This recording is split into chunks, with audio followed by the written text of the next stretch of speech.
Thank you for joining me today. I am going to talk to you about journeys to and from Europe, challenging myths associated with the refugee crisis. My name is Dr. Gemma Bird, and I'm a senior lecturer in politics and international relations at the University of Liverpool. And I research and teach both politics and international relations, and I look at some of the situations facing refugees and how we can think about and challenge policy that puts people at risk or that protects people, and how that we can push for better situations for refugees. So one of the things that we often hear a lot about is misleading information, misleading facts and figures, and I'm going to try and challenge some of those myths today. So I think a good way to introduce this then is to talk a little bit about the situation as it currently stands globally. So we currently have more forcibly displaced people worldwide than we have ever seen before, at 79.5 million people. So that means that at the end of 2019, that as a result of persecution, conflict, violence, human rights violations, or events seriously disturbing public order, 79.5 million people had left their homes or were no longer in their homes. And this number has risen steadily since the start of 2010, as you can see in the graph on the left. That doesn't mean that people have necessarily left their country, but rather that they have become displaced. So 45.7 million of those people are actually internally displaced within the country, their country of origin. 4.2 million are seeking asylum, and 26 million are refugees and have refugee status. And we often hear about which countries people are likely to have come from, and various different myths about why people have fled and crossed borders. So in the UK, we hear a number of very common myths, and we've seen media rhetoric changing over the years, and we've seen a resurgence in rhetoric criticising people crossing borders irregularly. And this culminated recently in a Home Office tweet and video that stated that small boat crossings are totally unnecessary, and we continue to return migrants with no right to be in the UK. And within that video, it then mentioned that the Home Office wanted to prevent what they referred to as activist lawyers from delaying and disrupting returns. And a lot of this led to some myths around what it is to claim asylum, in particular in the UK. And these are some of those common myths that we hear. So one being that the UK is one of the top hosting countries for refugees in the world. A second being that entering the territory of a state, such as the UK, irregularly to claim asylum is illegal. The third, refugees are looking to exploit the system to access benefits. The fourth, it's a linear journey from country of origin to country of refuge, by which we mean that it's a straight line. The journey starts and ends, always going forward. And then we hear this discussion of economic migrants versus refugees. So what I want to do with the rest of this presentation then is to challenge some of these myths and to tell you and to demonstrate with graphs and discussions some of the situations as we currently see them. So this point about the UK being one of the major hosting countries for refugees isn't true. As you can see on the right hand side of these slides, Turkey, Colombia, Pakistan, Uganda and Germany currently host the most refugees globally. They're the top 5 countries for hosting. And 39% of the global refugee population are hosted by one of these countries. Similarly, I think it's also important that we talk a little bit more about what countries of origin people are often moving from. And Syria, Venezuela, Afghanistan, South Sudan and Myanmar are the countries that people are fleeing the most currently, and 68% of the global refugee population originate in one of these countries. So a large percentage of people on the move originate from one of these 5 countries. And these are UNHCR statistics. So the United Nations collects data on movements and also supports people who are on the move and claiming asylum in various different countries around the world. And they keep this data and publish it. So as we can see, that first myth that the UK is one of the top hosting countries in the world can be quite easily debunked if we look at what these top 5 countries, which these top 5 countries actually are.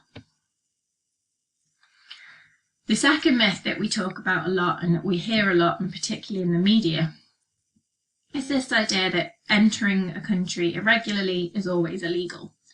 Now, under Article 31 of the 1951 Convention on Refugees, this is not in fact the case. So the Refugee Convention of 1951 and the Protocol of 1967 work together to create a system of international law under which the protections for those claiming asylum are embodied.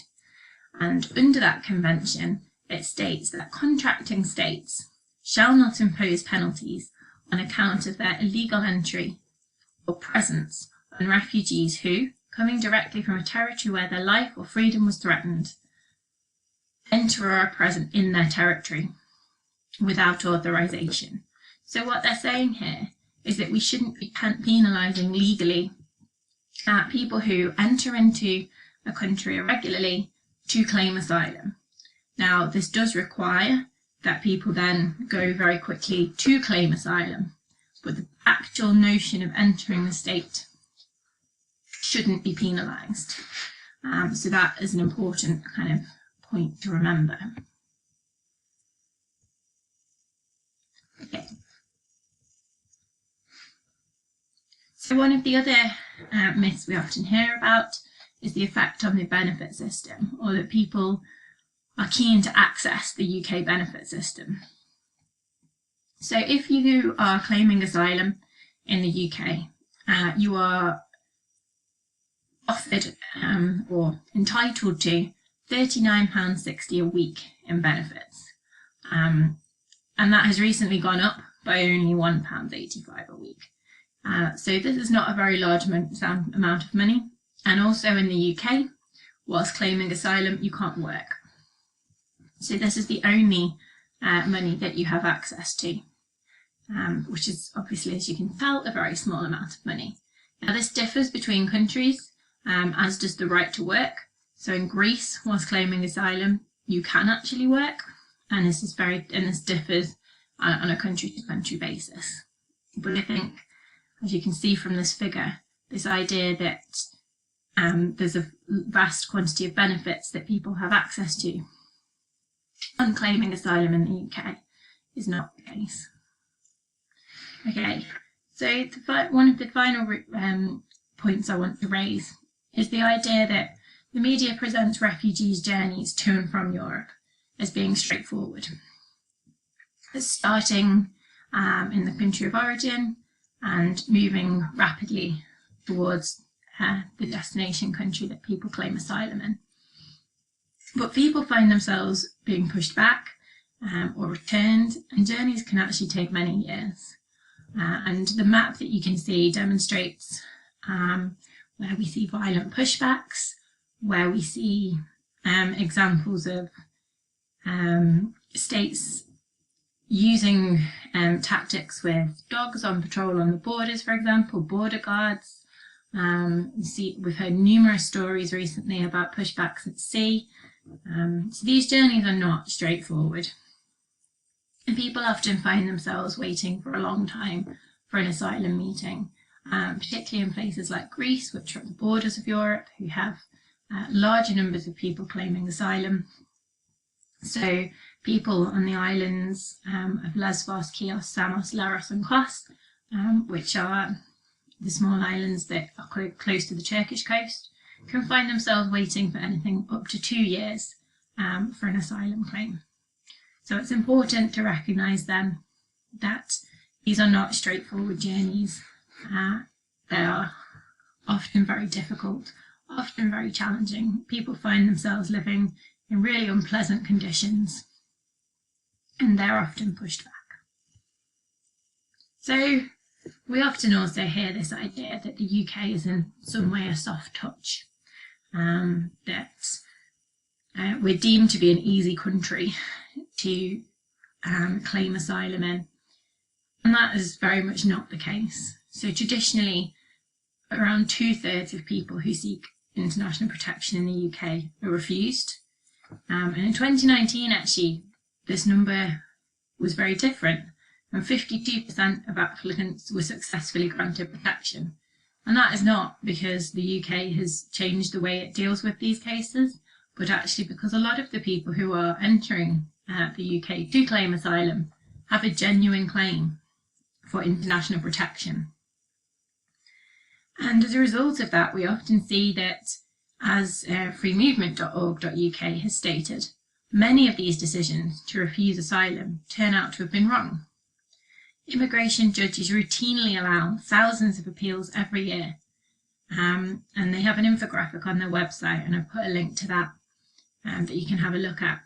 And it shows that the proportion of appeals that are successful has been rising, from a low of 27% in 2013 to 44% last year in 2019. And the fact that this many of appeals are successful suggests that people have a genuine claim for international protection. So this idea that people don't is something that we also need to challenge. Okay, so I've added the references for UNHCR and Free Movement to this page, where you can find some further information about these situations. But what I wanted to do with this talk is to demonstrate that the things that we read in the media, in particular about refugees and asylum seekers, is quite often falsified, or if not falsified, the way it has been presented doesn't take into account all aspects of what we're looking at. So when you're looking at some of these statements, make sure that you're constantly questioning them, constantly looking for further information, and thinking more deeply about some of the choices people are forced to make when escaping persecution, violence, and war, and other such horrendous situations. Thank you very much.